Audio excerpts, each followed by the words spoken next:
வணக்கம். இன்றைக்கி நம்ம பார்க்க போகிற சமையல் கொஞ்சம் வித்தியாசமான ஒரு தக்காளி சாதம் தான் பண்ண போகிறோம். அதாவது டொமேட்டோ பாத்து பட்டாணிலாம் போட்டு டேஸ்ட்டு சூப்பராக இருக்கும்.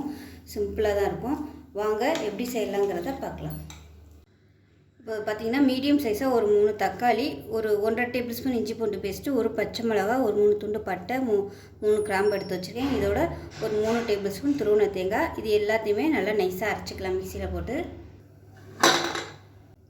இப்போ ஒரு குக்கர் எடுத்துக்கலாம். தேவையான அளவுக்கு எண்ணெய் விட்டுக்கலாம். மசாலாலாம் நல்லா வதக்கணும். அதனால் எண்ணெய் வந்து கொஞ்சம் கூட இருந்தால் தான் நல்லாயிருக்கும். சாதமும் அப்போ தான் உதிரியாக வரும். நான் வந்து இன்றைக்கி சாதாரண சாப்பாட்டு அரிசி தான் எடுத்திருக்கேன். 2 டம்ளர் எடுத்திருக்கேன். 2 டம்ளர் அரிசி வந்து நல்லா கழுவிட்டு 5 டம்ளருக்கு தண்ணி ஊற்றி ஊற வச்சுருக்கிறேன். நார்மலாக நம்ம சாப்பிட்ற சாப்பாட்டு அரிசி தான் எடுத்திருக்கேன். நல்லா நம்ம தாளிக்கிற வரை அது ஊறினா போதும். ஏன்னா தாளிக்கிறதுக்கு எப்படியும் ஒரு 10 நிமிஷம் ஆகும். அது வரைக்கும் அது ஊறினா போதும். நீங்கள் வந்து ஜீரக சம்பா அரிசி இல்லை பிரியாணி அரிசி எடுக்கிறதுனால எடுத்துக்கலாம். இப்போ வந்து எண்ணெய் நல்லா சூடாகட்டும்.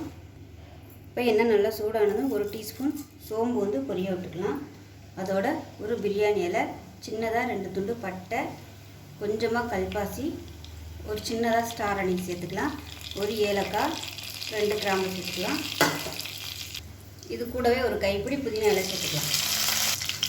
இப்போ புதினா எல்லாமே நல்லா வதங்கிடுச்சு. மீடியம் சைஸாக ஒரு பெரிய வெங்காயம் நீளமாக நறுக்கினதை சேர்த்துக்கலாம்.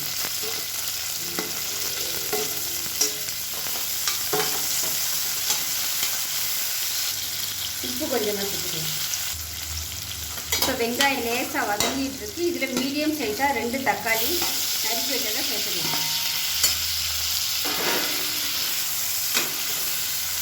மஞ்சத்தூள் கொஞ்சமாக சேர்த்துக்கலாம். தக்காளி நல்லா வதங்கிட்டு இருக்குது. இப்போ இந்த ஸ்டேஜில் நல்லா ஒரு கைப்பிடி அளவுக்கு ஃப்ரெஷ்ஷான பட்டாணி சேர்த்துக்கலாம். இது ஃப்ரெஷ்ஷாக வாங்கி உரித்து வச்சுருந்தது.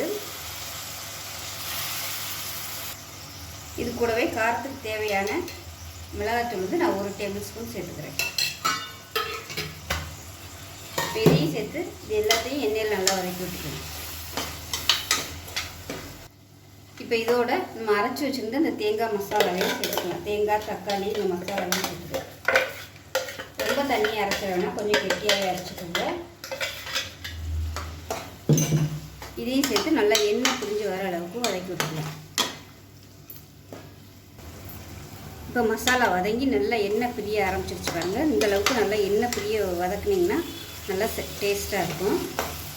இப்போ பார்த்திங்கன்னா நான் எடுத்து ஊற வச்சுருந்த தண்ணியை வந்து 2 டம்ளருக்கு 5 டம்ளர் தண்ணி, அரிசி ஊற வச்சுருந்த தண்ணியை வந்து நல்லா கொதிக்க விட்டு வச்சுருக்கேன். இப்போ தண்ணியை வந்து அப்படியே சேர்த்துக்கலாம். ஏன்னா மசாலா நல்லா வதங்கி இருக்குது. இப்போ நம்ம பச்சை தண்ணி ஊற்றினோம்னா டேஸ்ட் வந்து அப்படியே மாறிடும், நல்லா இருக்காது. அது திருப்பி அந்த சூடெல்லாம் குறைஞ்சி திருப்பி சூடு ஏறும்போது டேஸ்ட் வந்து மாறுபடும். அதனால் இந்த மாதிரி கொதிக்கிற தண்ணி ஊற்றுனீங்கன்னா உங்களுக்கு டேஸ்ட் வந்து அப்படியே மெயின்டைன் ஆகும். அது வந்து கொதிக்க ஆரம்பிக்கட்டும். உப்பு கம்மியாக இருக்குது, கொஞ்சமாக உப்பு சேர்த்துக்கலாம். இப்போ பாருங்கள் நல்லா கொதிக்க ஆரம்பிச்சிருச்சு. நம்ம ஊற வச்சுருந்த அரிசியை சேர்த்துக்கலாம்.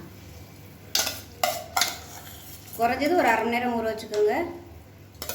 ஏன்னா இது நம்ம சாப்பாட்டு அரிசிங்கிறதுனால ஊறினா தான் சாதம் உங்களுக்கு நல்லா உதிரியாக வரும். இப்போ நல்லா கலந்து விட்டுலாம். கலந்துட்டு உப்பு எல்லாமே செக் பண்ணி பார்த்துக்கோங்க. உப்பு வந்து கொஞ்சம் சுருக்குன்னு இருக்கணும்.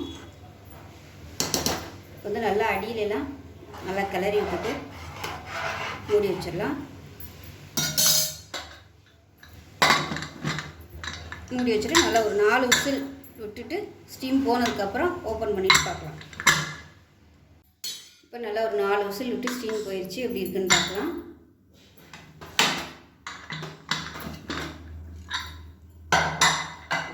அப்புறம் நல்லா அருமையாக வாசனையாக சூப்பராக வந்துடுச்சு. சாதமும் நல்லா சூப்பராக வந்துருக்கு. அடியிலெல்லாம் பிடிக்கல, நல்லா அருமையாக வந்துருக்குது. அவ்வளோதான். ஸோ டேஸ்ட்டு சூப்பராக இருக்கும். கண்டிப்பாக இதே மாதிரி செஞ்சு பாருங்கள். இதோட உங்களுக்கு ஏதாவது வறுவல் இல்லை இந்த மாதிரி கூட நீங்கள் வெங்காய பச்சடி கூட வச்சு சாப்பிட்லாம். அருமையாக இருக்கும். செஞ்சு பாருங்கள். செஞ்சு பார்த்துட்டு எப்படி வந்துச்சுங்கிறத சொல்லுங்கள். வீடியோ பிடிச்சிச்சின்னா லைக் பண்ணுங்கள், கமெண்ட் பண்ணுங்கள், சேனலை சப்ஸ்கிரைப் பண்ணுங்கள், பக்கத்தில் உள்ள பெல் பட்டனையும் ப்ரெஸ் பண்ணுங்கள். நன்றி.